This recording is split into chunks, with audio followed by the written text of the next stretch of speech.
nous avons une philosophie de transgression éthique.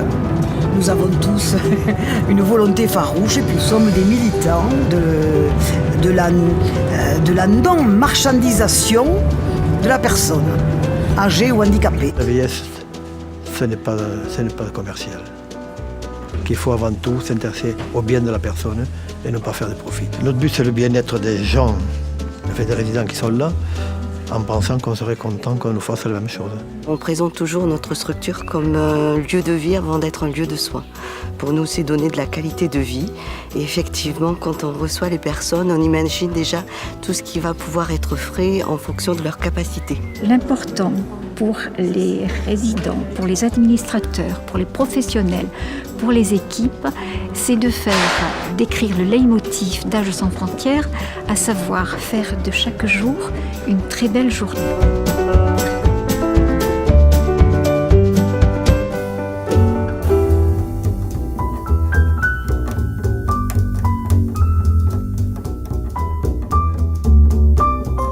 Âge sans frontières est une association qui comprend 4 EHPAD, 4 maisons partagées et une structure pour handicapés vieillissants.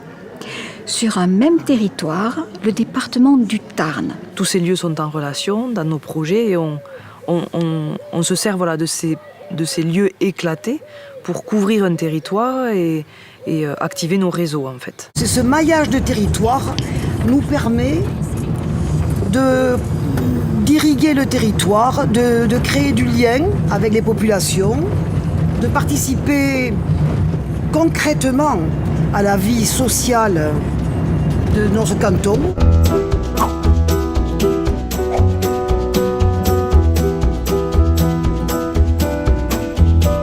Tous ces services ou tous ces soins qui sont apportés par des personnes qui ne sont là que pour un tiers-temps ou un quart-temps.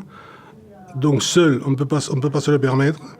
Et à 4, enfin au moins à 4 déjà, on peut prendre un temps complet qui se ventile ensuite sur tous les autres et ça permet donc de progresser dans ce sens. Ce qui donne des perspectives beaucoup plus importantes, des animations, des prospectives, des perspectives, des échanges qui sont quand même beaucoup plus fructueux et qui donnent une idée beaucoup plus large de la vie des personnes âgées en structure. Le plus important, c'est d'accorder des moyens au personnel pour pouvoir remplir leurs fonctions vis-à-vis de la personne âgée dans le but de mieux vivre. Quand je pense à un projet, effectivement, je le pense transversal à tous ces sites. C'est cette synergie, en fait, entre ces différentes populations autour d'un même projet qui a créé de l'énergie et que du positif, en fait.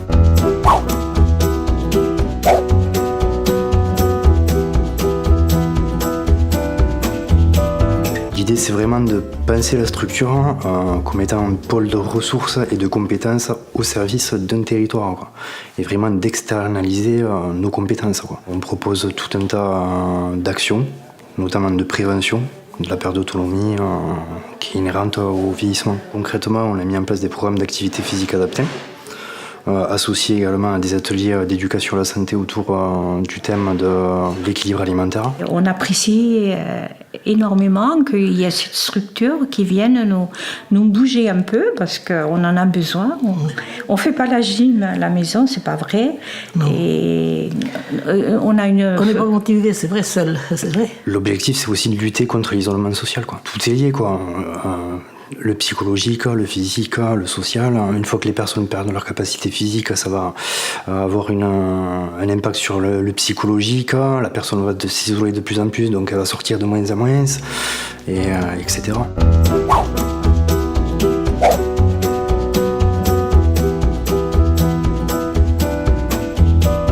On a dit il faut qu'on trouve quelque chose pour les gens qui ont une faible retraite, qui sont seuls. Il faut qu'on arrive à leur trouver quelque chose pour que ce soit correct, qu'ils puissent, avec le peu d'aide qu'ils peuvent avoir, allocation logement ou autre, qu'ils puissent arriver à passer. On a défini des coûts de base basiques pour tomber le plus bas possible, c'est-à-dire on tourne autour de 1 400 € par mois. La maison partagée est une colocation pour personnes âgées qui partagent un espace collectif et privé. et sont soutenus dans leur vie quotidienne par une gouvernante. Notre but à nous, c'est de permettre aux personnes qui vivent ici de rester le plus autonome possible. Qui dit maison partagée dit une vie ordinaire dans une communauté villageoise avec tout ce que rêvent les personnes qui vieillissent, c'est-à-dire garder l'autonomie, la convivialité, l'échange, l'utilité sociale et ce qui contribue au bien vieillir. Je suis très contente d'avoir trouvé la rupture de la solitude. On s'entend bien, toute l'équipe. On est assez libre quand même, c'est différent de la maison de retraite. Parce que j'ai passé quelques temps là-haut. C'est mieux ici.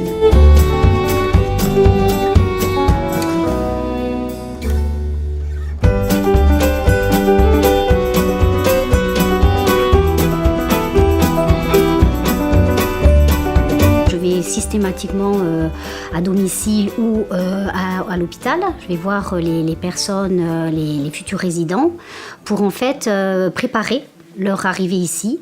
Donc ça permet moi de voir, d'évaluer leurs besoins, leurs capacités, leur envie.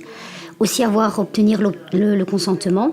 Du coup, j'en fais aussi une transmission aux équipes de façon complète, comme ça on peut organiser leur arrivée. C'est aussi de leur proposer de préparer la chambre pour, encore une fois, permettre une meilleure intégration, voilà, une adaptation à la structure. On avait discuté pour savoir si on pouvait prendre mon épouse à maison en condition que je sois ce que je peux appeler vraiment un aidant familial. Parce qu'on a l'impression quelquefois qu'on met une personne, mais on s'en débarrasse.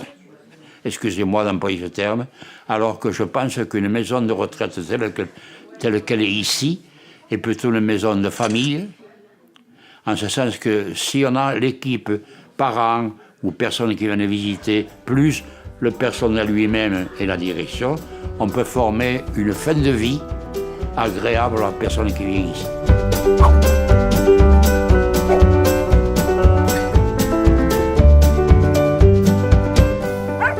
C'est un choix aussi dans le projet associatif, le projet établissement, d'accueillir l'animal avec la personne. C'est une personne âgée qui arrive avec un animal, un petit chien, un petit chat.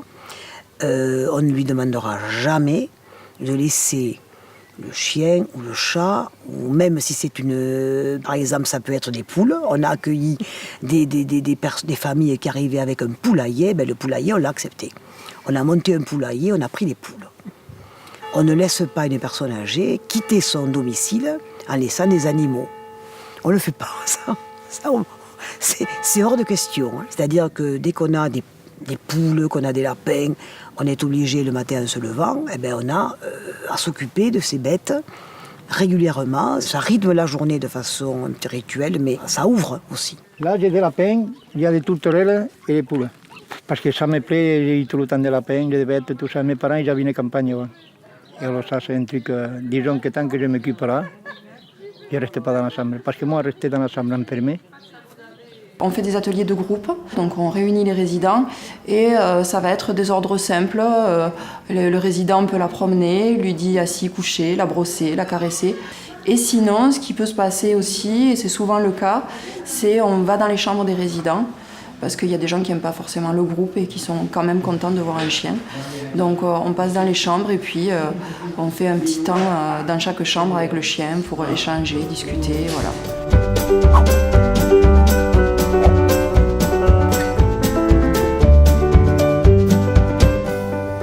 J'accompagne des personnes qui sont en situation palliative, c'est-à-dire qui peuvent être proches de leur fin de vie. On vient, on prend son temps, on reste à côté d'elles et selon les cas, on va être là simplement présence silencieuse. À d'autres moments, on va discuter. Il y a toutes les formes possibles. On s'adapte à la demande de la personne au moment où on est là. On a travaillé très tôt sur l'acceptation de l'affectivité chez la personne âgée, de la sexualité aussi. Nous avons été très, très vigilants, mais nous avons favorisé toujours la vie affective en EHPAD. Nous l'avons également favorisé dans les lieux de vie. Nous avons pu observer et aider la personne handicapée à vivre une vie affective riche. On a énormément de couples sur le lieu de vie.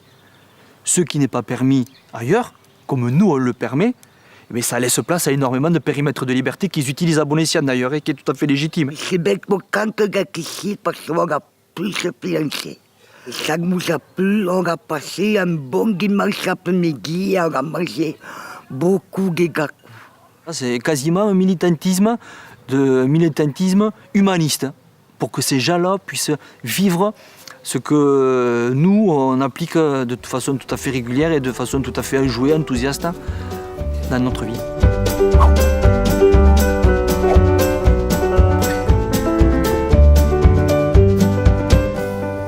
Le domaine n'est pas fermé, les portails sont ouverts et donc l'accès à la campagne est totalement libre. Même si les résidents sont souvent handicapés, limités dans leur mouvement, je pense que la simple idée de savoir qu'ils peuvent sortir, qu'ils ont la possibilité de sortir et de se rendre où ils veulent, quand ils veulent, apporte un sentiment de liberté qu'on peut ne pas retrouver dans tous les établissements. Et ces valeurs-là, en fait, que l'on prône et que l'on soutient, de ne pas se parquer et se fermer dans quelque chose qui enfermerait nos pratiques, en fait. C'est dans la prise de risque pour que les personnes se sentent habiter un territoire, pouvoir aller et venir. On essaie de leur ouvrir l'esprit sur ce vaste monde, de façon justement à les mettre en dynamique et surtout pas en repli sur soi, ce qui créerait justement le mauvais vieillissement.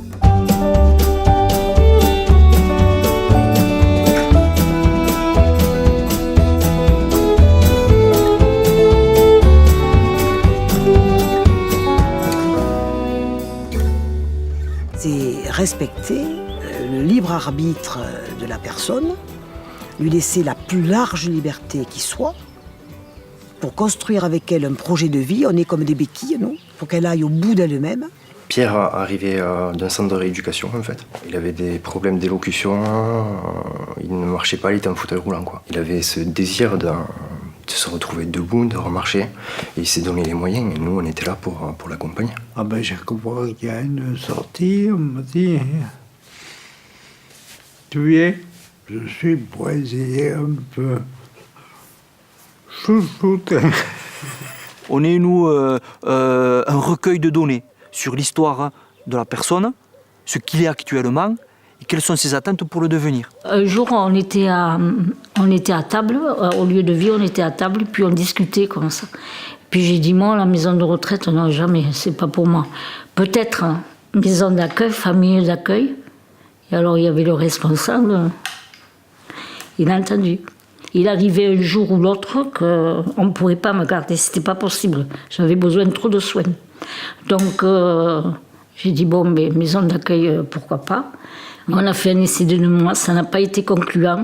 J'ai choisi d'être à l'EHPAD plutôt que de partir et de connaître personne.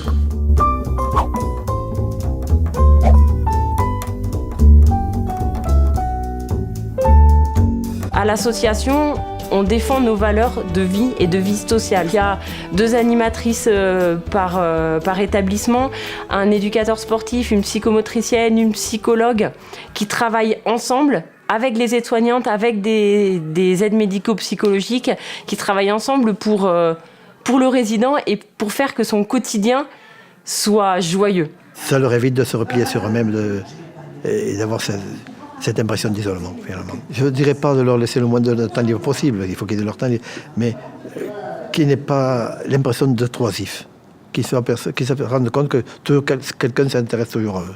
C'est d'aller chercher dans cette vie sociale, en fait, qu'est-ce qui va les valoriser, qu'est-ce qui va redynamiser cette estime de soi. Donc ce sentiment d'utilité sociale aussi, à mon sens, il est primordial. On s'est rendu compte dans notre pratique quotidienne que beaucoup de résidents parlaient patois. Nous avons donc élaboré un atelier réminiscence. Quand on est âgé, qu'on ne sait plus comment on s'appelle, qu'on ne sait plus manger seul, il y a encore des choses qu'on peut faire, c'est-à-dire transmettre un savoir aux plus jeunes. Ça rentre dans le projet de notre association qui est de de rendre au résident une position subjective, c'est-à-dire que c'est lui qui devient acteur, il n'est pas seulement un résident passif, mais il a un rôle aussi encore au sein de l'établissement, mais de la société au sens plus large. On travaille avec les gens qui sont aussi en difficulté, type restaurant du cœur, où on va mettre en rayon, nous. Donc du coup, les gens qui sur le lieu de vie sont censés être aidés, aident à leur tour à avoir une place dans la société. C'est ce à quoi chacun aspire et ce à quoi on leur redonne cette place de citoyen aussi.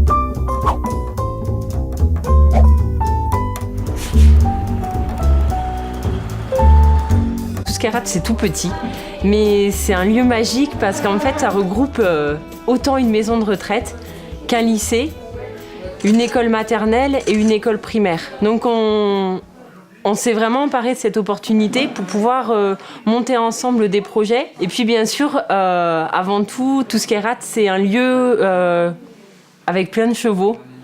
Donc s'emparer du cheval pour travailler, pour être avec le résident et l'utiliser comme médiateur avec les jeunes. On sort beaucoup aussi, donc on sort à l'extérieur. Donc j'ai priorisé cet atelier, pas quotidiennement mais quasiment. Voilà. Moi ce qui m'intéresse c'est de les voir bouger et de ne pas les avoir sur un fauteuil à l'intérieur, tête baissée en train de dormir, quoi. Voilà, on stimule pour aller dehors parce qu'il fait beau, parce qu'il y a des choses à voir, parce qu'il y a le ciel, parce que j'ai pris beaucoup de risques. L'idée, je les prends chez moi, je les ai fait monter à cheval, monter en quad. Faut pas s'enfermer dans nos barrières à nous, dans nos peurs. Si on est tout le temps à avoir peur de ce qui peut se passer, on fait pas grand-chose, même nous. Hein. Y a pas besoin d'être âgé pour ça.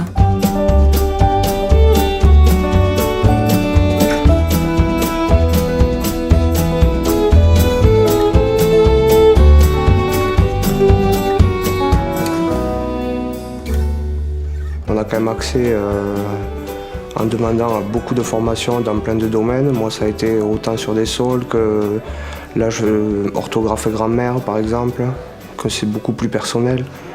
Ils nous accompagnent dans plein d'axes, là où on a envie d'aller, quoi. Il y a une liberté d'expression, nos idées, quand on voit qu'on peut se permettre, parce qu'on est direct avec le résident. Il n'y a pas besoin d'aller voir un peu plus haut. Bon, à part quand il y a vraiment un grand changement, il y a l'infirmière qui sera là avec moi, qui va me donner son accord. Mais je veux dire, on n'est pas obligé d'attendre, c'est tout de suite. Dans mon ancien boulot, c'était beaucoup plus terre à terre. On avait une tâche, un temps défini pour l'accomplir, et puis ça s'arrêtait là. Tandis que là, c'est beaucoup plus ouvert. Je peux me permettre de m'arrêter un quart d'heure pour discuter avec un résident. Les seules limites que j'ai, celles que je me fixe, et c'est le cadre de la loi, bien sûr, mais la liberté, vraiment, je trouve le maître mot, c'est la liberté de pouvoir agir, de pouvoir prendre des initiatives.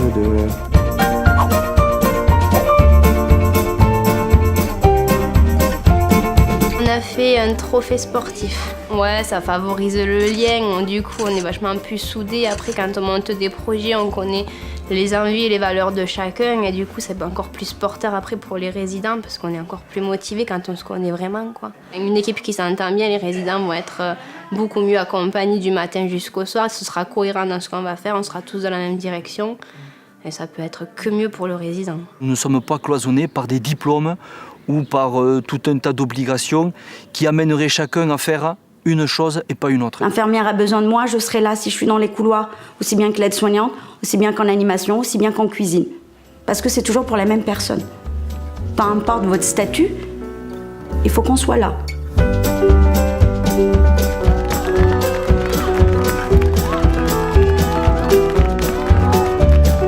La maison de retraite, des fois, c'est pas évident pour certains. Et on a tellement une image qui est triste. J'aimerais qu'ils voient autre chose. Que ça peut être très agréable, que ça peut être le petit nid douillet, qu'il y a des gens qui sont passionnés. J'ai une niaque, quoi, qui m'anime, une passion, qui fait que sans ça, j'ai besoin que ce soit actif tout le temps. Je suis tout le temps en effervescence au fond de moi sur une réflexion, sur qu'est-ce que je peux mettre en place, parce qu'au fond, je vois des résidents qui ont encore envie de vivre, qui nous manifestent, qui nous donnent beaucoup aussi. On donne beaucoup, mais qui nous donnent beaucoup. C'est peut-être la magie qui opère quand on met quand on met des petites touches, qu'on maille un petit territoire et que les salariés partagent justement cet état d'esprit, cette même façon d'accompagner, que ce soit la personne âgée, la personne handicapée. Si vous voulez, quand on transmet cette même curiosité et cette même dynamique, on s'aperçoit que on avance dans ce monde. Nous nous considérons ici comme un laboratoire. Nous n'avons jamais un résultat qui nous satisfait. Et ce qu'on aime en équipe, c'est retravailler notre résultat pour toujours aller chercher plus loin l'amélioration, la faille pour du renouveau, pour essayer de trouver des réponses.